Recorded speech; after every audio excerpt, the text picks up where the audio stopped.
welcome back to another video. This is Aggie, I'm Andrew. We're here at Nexus Jiu-Jitsu in Folsom, and today I'm showing one of my favorite motions. So my half guard, my bottom half guard, especially my half guard butterfly, is probably my favorite position because of all the options I can get into. Right now we're playing a low knee shield into a triangle, which is pretty common.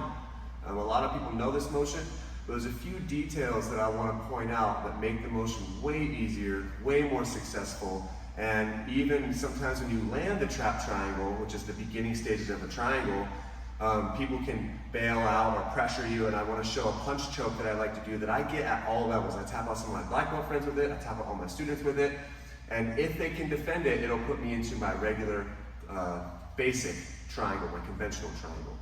So what a lot of people will do from the knee shield is they'll offer the underhook and then they turn it into their overhook and they'll get wrist control. But I'm very particular about my wrist control, and I'll show you why. And then once we enter the trap triangle, I'll go through the process that I think about and why I have such a high finish rate in this position. Right? So we start in the trap, or in the knee shield. So I create a low knee shield. Right? When you have your knee shield, don't bring your knee across their center line, because now she can just sprawl her hips on me and smash my knees together, and that's never good for me. Right? So I keep my knee point kind of in her hip pocket. Right? You can cross your feet here if you want. Usually when I cross my feet, I'm going into hip clamp style motions. So I generally kind of keep my feet open so I can shoot these triangles. Now what I want is an overhook. But how am I going to get an overhook from that far? Right? What I like to do is I'll put a same side shoulder post and I just sit up like this. And it makes it very easy for her to pop up into an underhook. She thinks she's getting an underhook. And that's where I turn it into my overhook. And because I dictate the distance here with my knee shield, I win the half guard battle. Whoever dictates distance is usually going to win that battle. So I'm dictating her distance from me. She can't get chest to chest, she can't control my head. And now here I want to control this wrist.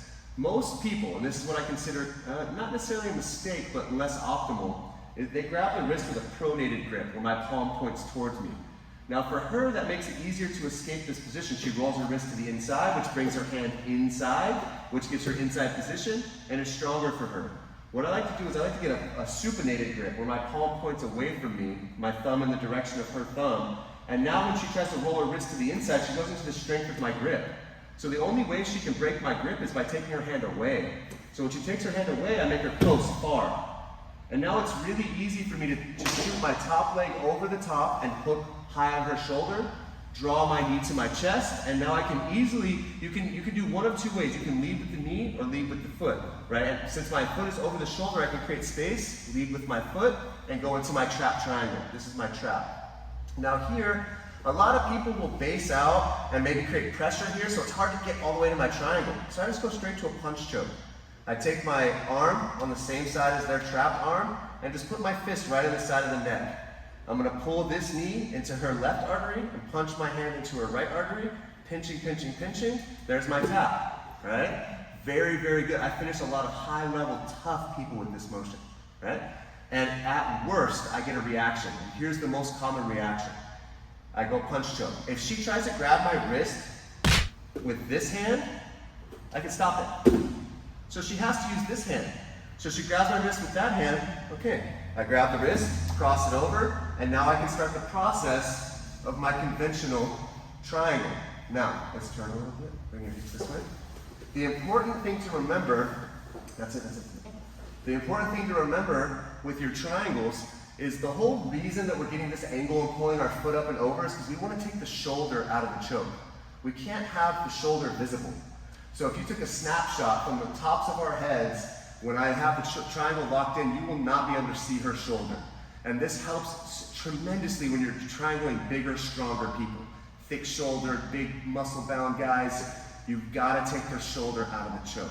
Okay, so right now you can see her shoulder. I control my shin, put my foot on the hip. Look, I create my angle, and now my knee comes up and over her shoulder. And now when I lock, you'll see that there's no shoulder involved. And it's just a light squeeze, there, and you get a really strong tap because I'm on the arteries, right? So one more time. Half guard with a knee shield. I come up, she takes the underhook, and I turn it into my overhook.